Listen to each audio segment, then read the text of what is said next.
Llamazares, Durán Lleida y Carlos Rovira han tenido, nos lo decía Lorenzo Milá, tiempo para responder a 60 preguntas. Han sido más de 2 horas de programa y esto es un pequeño resumen de lo que ha pasado. La situación de su partido es muy mala a nivel nacional. ¿Podría usted, es penosa, podría usted hacer una autocrítica de su gestión durante estos últimos 3 años? Logramos con otros colectivos que el Partido Popular no ganase las elecciones. Las leyes fundamentales de esta legislatura de carácter social, las leyes que cambian esta legislatura, tienen el marchamo de Izquierda Unida. ¿Cómo un partido así puede apoyar una dictadura y un régimen autoritario como el de Cuba y a un dictador como es Fidel Castro? Cuba necesita reformas, es verdad que necesita reformas, y lo reconoce el propio gobierno cubano. Pero para que haya reformas en Cuba, la política no puede ser el embargo. La política no puede ser el bloqueo, la política tiene que ser, en nuestra opinión, el diálogo sobre todo. Yo creo que la mejor forma de apoyar al pueblo cubano es no apoyar a Fidel Castro. Nos encontramos ante una revolución cercada. Es una revolución que además está a las puertas de los Estados Unidos, muy lejos de Dios y demasiado cerca de los Estados Unidos. Ustedes se han asegurado ya el 100% de la pensión que le corresponda cuando cumpla los 65 años. Para hacer eso, yo debo abandonar mi profesión habitual.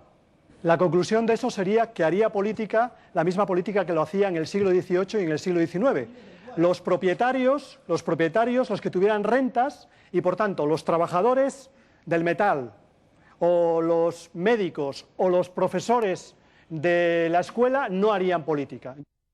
Nuestras hijas, nacidas aquí en España, son españolas, se sienten españolas, se sienten discriminadas simplemente por llevar un velo musulmán. Si el velo sus hijas lo llevan porque voluntariamente quieren, es una cosa. Si es por motivos religiosos, es otra cosa. Pero si lo llevan porque la cultura les obliga y el marido les obliga a que lleven ese velo, estoy completamente en desacuerdo. Es que se quite el velo, ¿no? Usted ha venido a una sociedad que tiene una cultura distinta. La mía se puede enriquecer con sus aportaciones, pero no puede ser sustituida por la suya. Entonces yo le pido que se integre. Es que los catalanes, debido a los políticos catalanes, la gente les tiene, no sé cómo decirlo, fobia, manía, algo. Yo creo que lo que existe en estos momentos, ese anticatalanismo, que no es voluntarioso, que puede ser que se produzca como consecuencia de algo que decimos o hacemos, hay que romperlo, no tiene sentido. Aquí la tarjeta básica con la cual yo funciono por Cataluña, que es la tarjeta de salud, en donde pone cómo me llamo Josep Lluís Cadot Rovira. Don José Luis. Perdón, yo me llamo Josep Lluís. Bueno, es que yo no entiendo catalán y No, es que no hace falta entender catalán. Yo me llamo como me llamo aquí y en la China popular, bueno, y en la otra, y usted, perdone que se lo diga, no tiene ningún derecho a modificar mi nombre. Yo me llamo Josep Lluís, no me llamo de otra forma. Pues... Y permíteme que le vuelva a decir una cosa, no se moleste, pero yo no me llamo José Luis.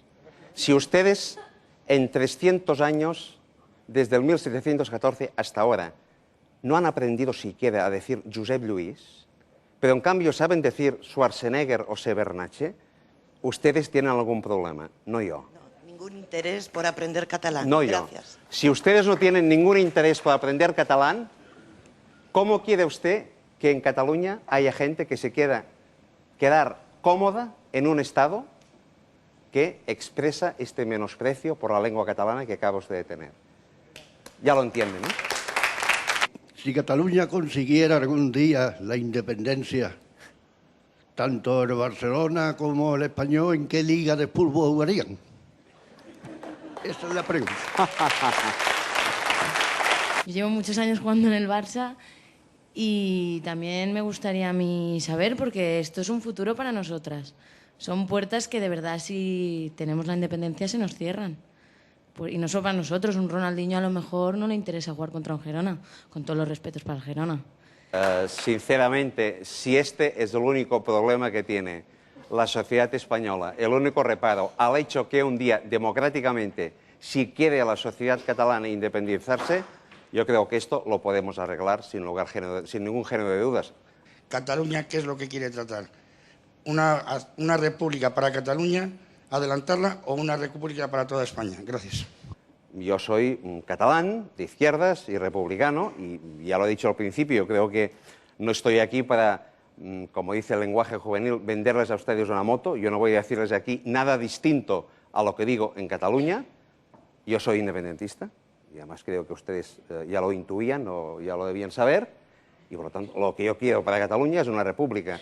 Si usted me pregunta, ¿le gustaría que en España vea una república? Pues sí, porque creo que es un sistema pues, que responde mejor a mis planteamientos políticos, pues esto debe decidirlo democráticamente a la sociedad española. Elena Rubio está también en los estudios Buñuel con los verdaderos protagonistas de la noche, que son las 100 personas que han preguntado a los 3 políticos. Elena, ¿qué tal? Buenas noches. Hemos oído algunas preguntas que se han hecho, pero ¿podrías sacarles algunas de esas que se han quedado en el tintero? Claro, Mara, mira, estoy en la carpa donde están los 100 invitados, también parte de la organización de este programa. Y claro, es la hora de cenar, lo primero, y también de los comentarios, de comentar qué es lo que se ha quedado por decir, qué es lo que se ha dicho, lo que ha gustado, lo que ha podido molestar a algunas personas. También es el momento de rellenar unos papeles como estos, que entrega la organización para que esos 60 ciudadanos más o menos que se han quedado sin participar en el programa puedan poner esas preguntas que nunca hicieron en directo. Tenemos aquí a 2 personas que han querido estar con nosotros para decirnos qué es eso que querían preguntar y que se han quedado sin decir. Uno de ellos, buenas noches, es David, que es de Bilbao, y tú tenías una pregunta muy concreta para cualquiera de los 3 líderes políticos. Sí. Bueno, muchas gracias.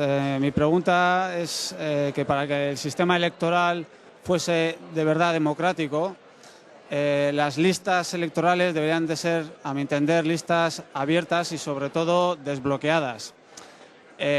Quisiera que esto se planteara de modo serio en el Parlamento y que la gente tuviera la oportunidad de votar a las personas, a individuos que consideren válidos para ejercer la profesión de político y no a organizaciones o asociaciones políticas que muchas veces van por otros intereses. Gracias. Que no fueran listas cerradas, nos pregunta David. Pero también está Laura, de Santiago. Laura dice que habría cambiado de pregunta prácticamente en directo. Laura, cuéntanos. Sí, hola.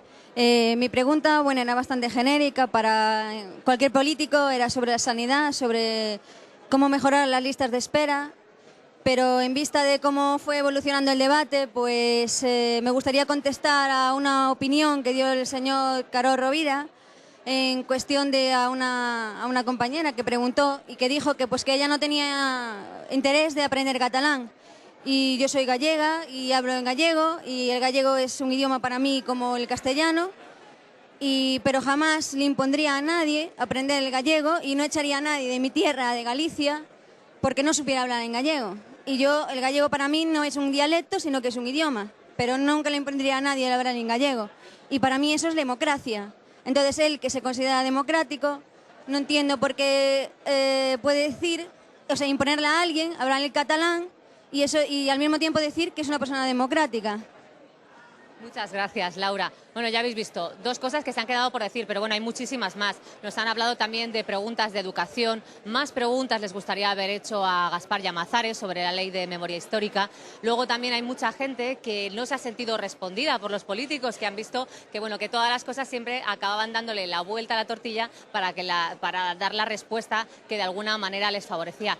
Así que nada, aquí me quedo con ellos a ver qué siguen comentando sobre este programa que ha terminado ni siquiera hace una hora todavía. Mara, buenas noches.